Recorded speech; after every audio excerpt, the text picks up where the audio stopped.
it out.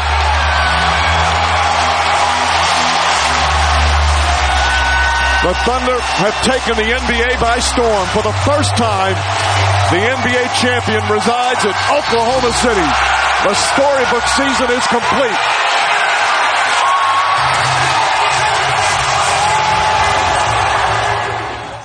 So the NBA Finals have concluded. I had an opportunity to watch the entire game from beginning to end yesterday. Yesterday was all basketball all day for me. Literally from first thing in the morning, the time I stepped out of my house, to the time I got home to watch this game. It was basketball all day for me. And it was a pleasure to watch the Canadian representatives in this NBA Finals. And just a pleasure to watch basketball as a whole from a fan perspective, from a player perspective, coaching perspective, analyst perspective. Like it was just, for me, it was just an absolute minus what happened with Halliburton with 5:02 left in the first quarter. That was crushing. But yeah, nevertheless, the Oklahoma City Thunder, OKC, is the 2025 NBA champions. Congratulations to them. They earned it. Like I said, I had picked OKC to win this series in 5, as I stated in the previous podcast. But watching this go 7, watching the whole series from beginning to end, watching how the series materialized, this series could have went either way. The matchups were fantastic.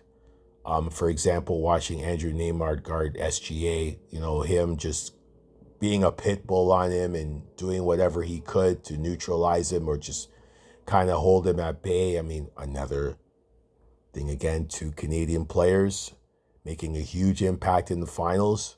Shout out to all 4 Canadian players. Shout out to Lou Dort. Shout out to Benedict Mathurin.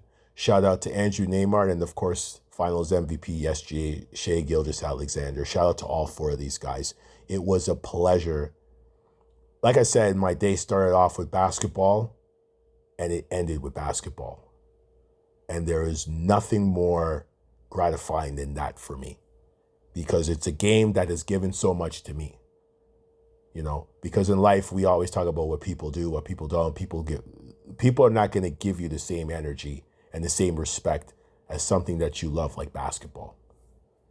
Your wife would, your mom might, but most times people won't. So the game of basketball, what it's done, and how this NBA Finals will inspire thousands of Canadians across the country, young and old. It's great to watch this, and as a fan, I'm very happy to see that. But to the game itself, it was the beginning. What happened to Halliburton, big respect and prayers to him. You don't want to see that happen to anybody. We all know what the injury is. I'm not going to sit here and repeat it. With 5:02, we saw what happened. And it was crushing, because you're watching that game and you know that if he had played, there was a possibility Indiana could have won this. Let's not mistaken. We're not taking anything away from OKC. I picked OKC to win, and I think OKC deserves this. They had a phenomenal year. Second youngest team in NBA history to win a championship. 63 wins to start the season off. What else can you say? It's 63, if I'm correct, 63 wins in the regular season. They did exactly what they were supposed to do, and they won. But just that injury, it didn't damper the situation, but it was either going to inspire Indy or it was going to have an effect. Some players it affected more than others, and you could see it throughout the game. TJ McConnell, though, he was a pest. That third quarter, wow. So, I mean, this is where TJ McConnell did what he did, and then you thought somebody would rise and take over in the fourth quarter. Maybe OKC would be like, uh-oh.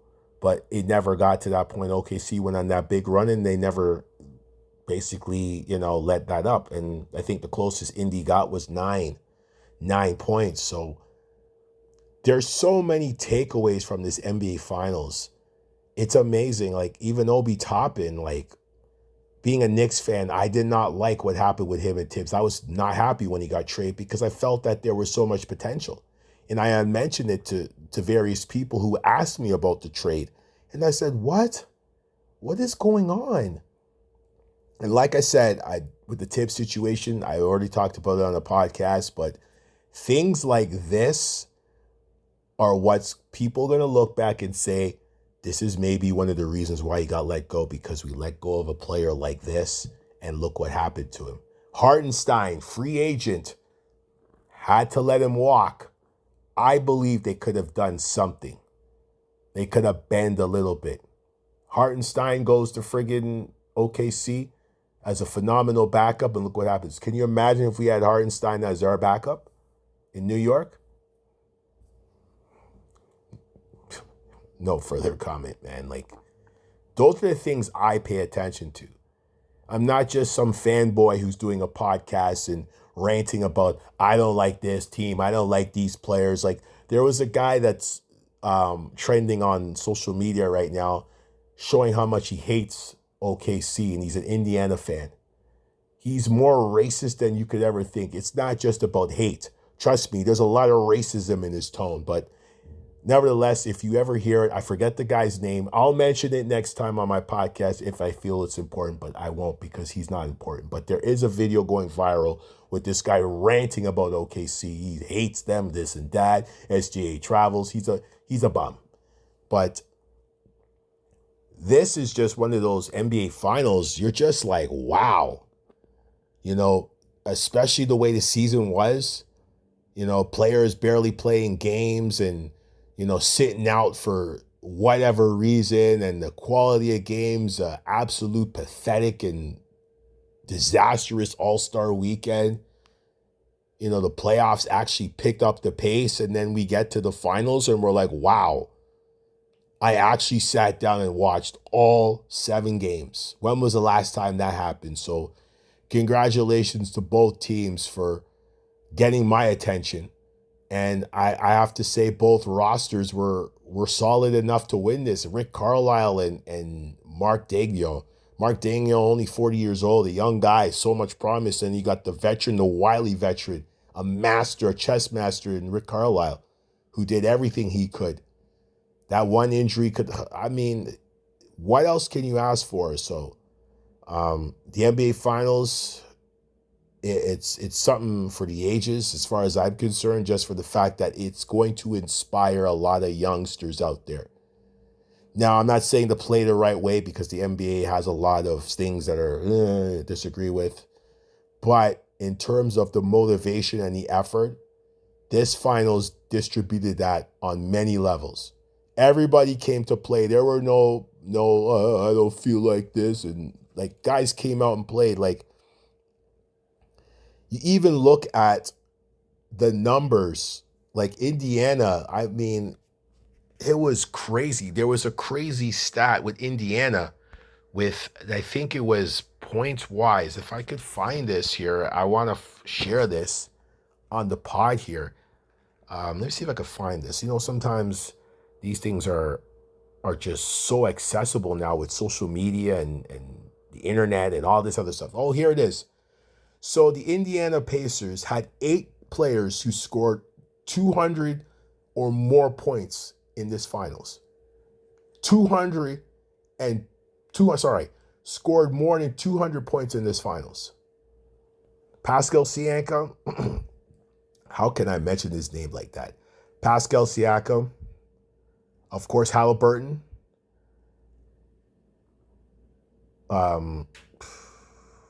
Naismith, Obi Toppin, TJ McConnell, Benedict Mathurin, of course, Andrew Neymar, of course, and of course, last but not least, the 10-year boy, the 10-year guy. How can I forget his name? Oh my gosh, I had his name. I was thinking about him last night. I was like, man, 10 years. And he's, oh man, I can't remember his name now. He's the 8th person to do it.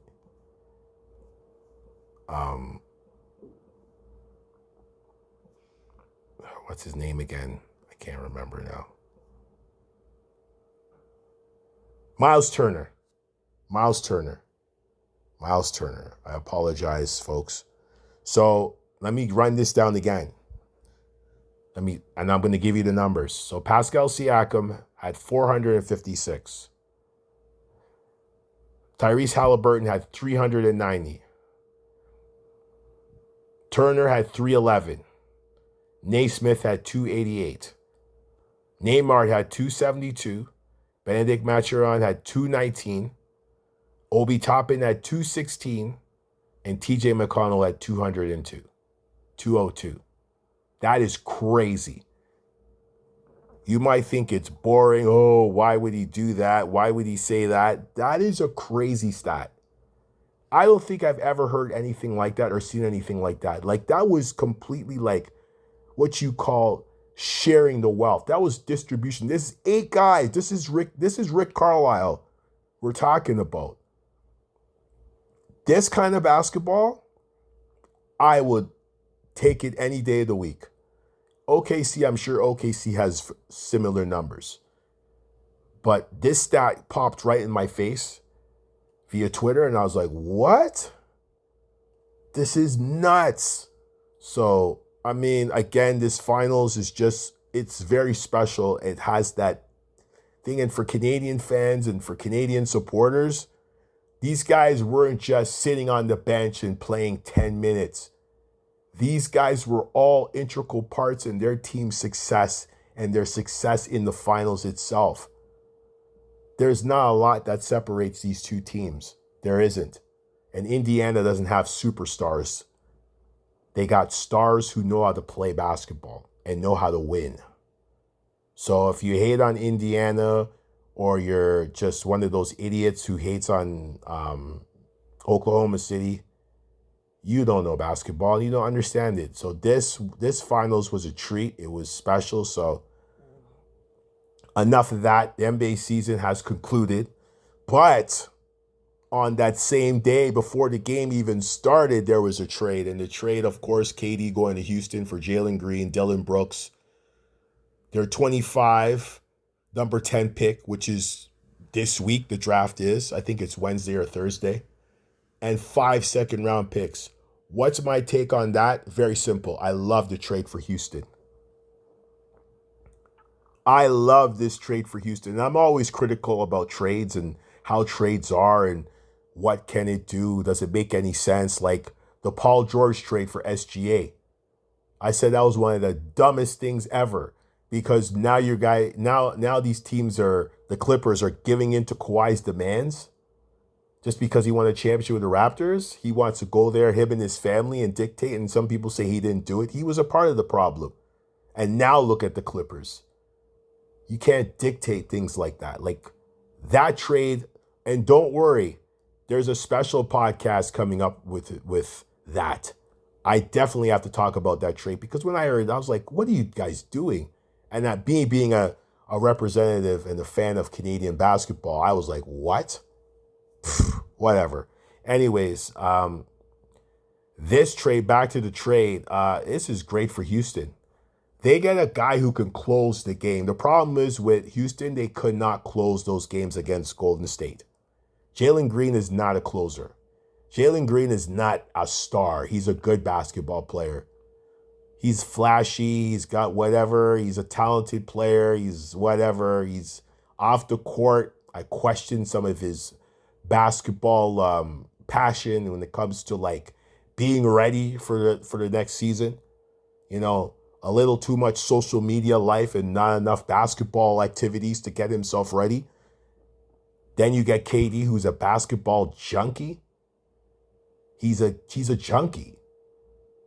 Like, he is basketball. That's all he thinks about. and he's a closer. So now Houston they didn't give up nothing. They got Thompson, they got Seguin, and they still got a bunch of other pieces. Fred is still there, and they got a good coach in Ime Udoka when he could behave himself off the court. They're fine. This is a great trade for Houston. Great trade. Now for Phoenix, they're not going anywhere with this team because you got Jalen Green. He ain't Kevin Durant. He's not Devin Booker. And he's not SGA, and he's not Anthony Edwards, and he's not Jason Tatum, and he's not Jaylen Brown. He's not Jalen Brunson. He's none of those guys. And if I told people I have him maybe in the top 40, you might get mad and say you're hating. No, watch how he plays. He's a great basketball player. But what separates him from the greats is his effort in the offseason and his effort for the game. Now, I know his personal life is well documented. That's his business. But when I see what I see, and as a basketball guy, I've seen it with players. I could tell you after a few practices or just how you articulate things and how you look at the game from a real and a serious perspective. If you really want this, if you're just there to make money and post on social media, or are you like KD, you're there to win and just ball? And like I said, KD's a baller, so that trade is great. Dylan Brooks, good piece for Phoenix. Now you guys are saying, what? Nah, he's a great piece for Phoenix. He gives them that annoyance, that toughness. He gives them something that most teams don't have. You could trade Jalen Green and get something else. If you're a Phoenix, you package Jalen Green and you get something else. You try to deal with Bradley Beal, who's played 53 games the last 2 years, and you try to do something with him, but he's got to waive his no-trade clause. And like I said, and I'll just be honest, Bradley Beal, Jalen Green, and Devin Booker do not work. They will not work. There is nothing you're going to get out of that combination. You're looking at possibly not even getting into the play-in. That's how that team is. So Phoenix obviously is going to be making more moves, while Houston is going to be competing to get one of those Western Conference Finals spots. I wouldn't say finals, Western Conference Finals spots, but Phoenix, they got a lot of work to do. They got draft capital. They got 5 second-round picks now. It's interesting why they traded for 5 second-round picks and only got 1 first round. Because it seems like the value of players always changes. Like the Mikal Bridges trade, that was ridiculous. So even the Luka trade, they didn't get it. They didn't give up anything for him. So besides Anthony Davis. So it's going to be interesting how this goes. I know, just my prediction, Houston's going to get it done. But as for Phoenix, ugh. So that's my take, folks. As I always say, good morning, good afternoon, good day, good evening, and good night, wherever you are in the world. Thanks for listening to another edition of Quick Take Unscripted 101. Peace.